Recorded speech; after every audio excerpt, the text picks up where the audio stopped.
Hi, I'm Tim. Welcome to our channel and thanks for logging on. If you enjoy these videos, do me a favor and subscribe to our YouTube channel right now. Then I could send videos like this straight to your inbox as soon as tomorrow morning. If you like this watch, you can buy it on thewatchbox.com. Buy, trade, and sell luxury watches 24 hours a day and globally on thewatchbox.com. And today we are discussing the swan song, the valedictory, if you will, of Arnold Schwarzenegger's time as an Audemars Piguet brand ambassador. This is the Arnold Schwarzenegger The Legacy Royal Oak Offshore reference 26370IO. This was a 2011 limited edition of 1,500 pieces that marked the end of Arnold's association with the brand from Les Brassus, an association that began back in 1990s with the original End of Days and later the Sixth Day, innumerable Arnold's All-Stars limited editions, and believe it or not, there's even a rose gold counterpart to this insane 48mm offshore, also Arnold branded. But the watch on my wrist today is a bizarre combination of size and ergonomics. You wouldn't expect something 48mm in diameter to sit so securely on my wrist, but it does. In fact, 48 kind of undersells the size of this watch, as if you measure it lug to lug, you're going to find a Brobdingnagian size of 60.7 across the wrist. It should not fit, but somehow it does. It's surprisingly slim as well. This watch uses the JLC base movement, so it's actually thinner than a standard 42mm offshore with the AP in-house caliber. This monster only stands 14.2mm above my wrist. Keep in mind, that's only about 1.5 millimeters thicker than a Rolex Submariner. It's also fairly light with a titanium caseback, titanium hardware, and a ceramic case. I have to say that all things considered, eyes closed, I wouldn't imagine that this watch is bigger than some desk clocks that I filmed on the channel. The ceramic does help it to wear light. That's one of the qualities of ceramic. And as you can see, the entirety of the caseback, individually numbered, is in titanium. The strap is massive. It looks like it must be the better part of a 1/4 inch thick at the shoulders. It is a little thinner down the center. It's a combination of textile and, as you can see on the underside, calfskin leather. There's an oversized titanium pin buckle that you can use for quick adjustments on the fly. It does have a wonderfully over-the-top look about it, even as it's simple to use.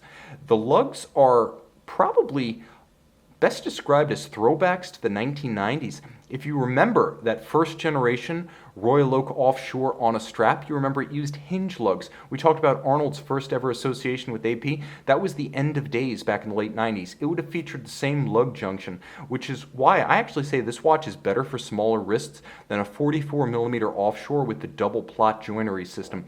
The hinge lug lets you pull the strap straight down around your wrist, whereas a 44mm with the plot system is going to flare out and wind up being less wearable than this 48. It's counterintuitive, but it's true. You'll also note that it's fixed in place by screws on both sides.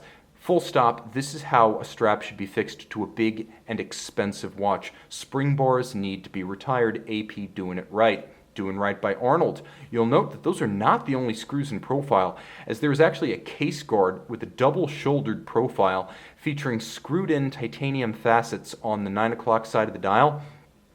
And on the 3 o'clock side, you can see this one's almost like a 44mm offshore with a combination of ceramic and titanium crown shoulders that also feature rose gold and, as you'll note, hobnail striated pushers for the chronograph mechanism itself. The crown is shouldered with ceramic, not a nitrile or polymer cover, so it'll age well, and the entirety of the case is just as finely finished as the smaller as well as metal offshores. You can see the same quality of satin finish on the flanks and the hoods, the same quality of hairline bevel laid down by hand with hand pressure and the experience of the trained eye against a milling machine. You'll note the same degree of attention to detail lavished on the bezel. I suppose we can get a little bit closer and give ourselves some aperture here so you can better see the details of this blacked out case, but it's polished and rounded on its flank. There's a razor sharp separation between the satin finished top and the rounded polished facet on the flank, which you could almost miss, and you can see it now that we have more light, is that the exposed gasket for the bezel is a physical feature and a styling element of the watch. You'll note that the screws are perfectly aligned in the fashion of the offshore and countersunk. They're not screws, properly speaking, they're bolts, and there's actually a set of actual screws in the case that thread into the underside of these and allow them to align perfectly. They are, of course, titanium in this instance to match the metal hardware of the case, but the dial makes use of copious quantities of lush rose gold. First, you can see it in the ray-hot tachymeter scale outboard. That can be used base 1000 to gauge the speed of an object over a standing kilometer, for example, and you'll note it visually unifies the bezel and the dial. The dial base is mega tapisserie, the giant stamped hobnail, not the small pantograph hobnail of the regular Royal Oaks. Oversized, applied, golden, and non-loomed numerals. These applied and satin-finished Arabic numerals are rarely seen on Audemars Piguet watches. For example, you'll see them here, you'll see them on the LeBron, and precious few other references. They're generally reserved for very special people and very special occasions. Arnold qualifies. You'll note a tri-register system, chronograph seconds, chronograph minutes, and chronograph hours, and they are more elaborately calibrated for emphasis over the minimally calibrated constant seconds at 12 o'clock. You will note the traditional invert cyclops eye. The magnifier is underneath the crystal located on the dial itself, so you can read the date, and each of the sub-registers features a gorgeous polished metallic chapter ring that pops beautifully against the gloss black base of the dial. Turning the watch over again, you can see the crown, and the crown, which screws down and endows the watch with 100-meter water resistance, controls a movement that is based on a Jaeger-LeCoultre 899. So this is known as the 2326 with a 2840 module. 50 joules automatic winding with unidirectional action, ceramic rotor bearings. It's the more efficient and more durable modern system JLC uses. It is a system that features a Dubois de Praz vertical clutch chronograph module and hacking seconds, so you can actually stop the watch and synchronize it precisely to the second, even as you measure intervals as large as hours and days. And it features a quick set for the date, so you can rapidly cycle the date should the watch run down. It also features a number of upgrades. I mentioned the ceramic and unidirectional winding action of the rotor. That was an upgrade that JLC made. Also, the upgrade to a free-sprung balance for toughness. That went from the JLC to the AP that is based on the JLC in seamless fashion. A timepiece that, quite frankly, wears easily and looks stunning. I don't think you can get a higher ratio of comfort to size. Usually the bigger the watch, the less comfortable it becomes.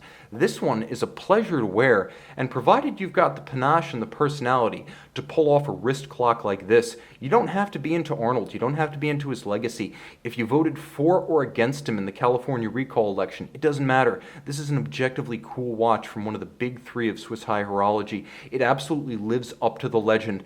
Even if the legend is Arnold Schwarzenegger, once the watch is on your wrist, you realize that the only true legend in this segment is Audemars Piguet and the Royal Oak Offshore. See it and make it yours on the watch box. And we're back with the Audemars Piguet Royal Oak Offshore Arnold Schwarzenegger, the Legacy. You can see by night it becomes something of a deluxe museum watch, rather reminiscent of the stroke of a Movado museum watch loomed at night. The consequence of those glorious brushed gold numerals is that the hands do bear the only luminova of the dial. You can see this one, equally black, stark, and intriguing by day on our website.